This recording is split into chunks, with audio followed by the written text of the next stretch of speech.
સુરત વનિતા વિશ્રામ ગ્રાઉન્ડ ઉપર ચાલુ મેળામાં 2 દિવસ ફ્રી એન્ટ્રીની જાહેરાતના કારણે ભીડનો ભયંકર હોબાળો થયો હતો, જેનો એક વિડીયો પણ સોશિયલ મીડિયામાં વાયરલ થયા પછી મેળાના સંચાલકોને નિવેદન જારી કરી ખુલાસો કરવો પડ્યો.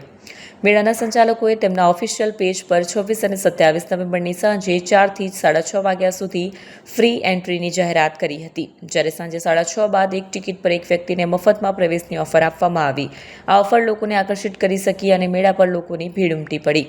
આ ભીડના કારણે સ્થળે હાજર સિક્યુરિટી ગાર્ડ અને મેળામાં આવેલા લોકો વચ્ચે તણાવ ઊભો થયો અને હોબાળો ફાટી નીકળ્યો. લોકોના ધક્કા મૂકીનો વિડીયો સોશિયલ મીડિયા પર ખૂબ જ વાયરલ થયો. આ ઘટનાની પ્રતિક્રિયા સ્વરૂપે મેળાના સંચાલકોની તરફથી જાહેર નિવેદન જારી કરવામાં આવ્યું છે. નિવેદનમાં આ ઘટનાથી ઉદ્ભવેલી અસુવિધા માટે દિલગીરી વ્યક્ત કરવામાં આવી હતી. જી બ્રિજેશભાઈ, ગઈકાલે તમારા મેળામાં જે રીતે હોબાળો થયો હતો, શું છે સમગ્ર હકીકત? હાજી, અમારું ઓફિશિયલ પેજ છે ઇન્ડિયાઝ બિગેસ્ટ કાર્નિવલ, કે જેની ઉપર અમે માહિતી મૂકી હતી કે 26 અને 27 તારીખે સાંજના 4 થી લઈને 6:30 વાગ્યા સુધીની ફ્રી એન્ટ્રી રહેશે અને ત્યારબાદ 6:30 વાગ્યા પછી એક પર એક ટિકિટ ફ્રી રાખવામાં આવશે. અને અમે અહીં બેનરો પણ લગાડ્યા છે કે સાંજના 6:30 વાગ્યા પછી એક પર એક ટિકિટ ફ્રી અને એ પહેલાં ફ્રી એન્ટ્રી રહેશે.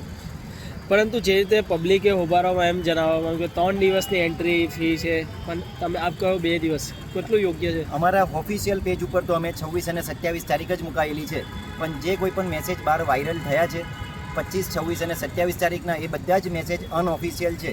અને તે છતાં પણ અમે 25 તારીખે મેસેજ વાયરલ થયા હતી પબ્લિકના અહીં લોકલાગણીના લીધે, પણ અમે મંગળવારનો દિવસ એટલે કે 25 તારીખે પણ અમે ફ્રી એન્ટ્રી કરી રાખીએ છીએ. હવે આગામી દિવસે તમે કઈ રીતે જાહેરાત કરવા જાઓ છો? લોકલાગણીના લીધે અમને ખેડ પહોંચ્યો, પબ્લિકને ખેડ પહોંચવાથી અમે આજે એવો અમારી કમિટીએ નિર્ણય લેવામાં આવ્યો છે કે આજની તારીખ 27/11/2025 ગુરુવારનો દિવસ અને આવતીકાલની તારીખ 28/11/2025 શુક્રવારના દિવસે સાંજના 4 વાગ્યાથી લઈને રાતના 9 વાગ્યા સુધી અમે ફ્રી એન્ટ્રી એટલે કે તદ્દન ફ્રી એન્ટ્રી કરવાનો અમે નિર્ણય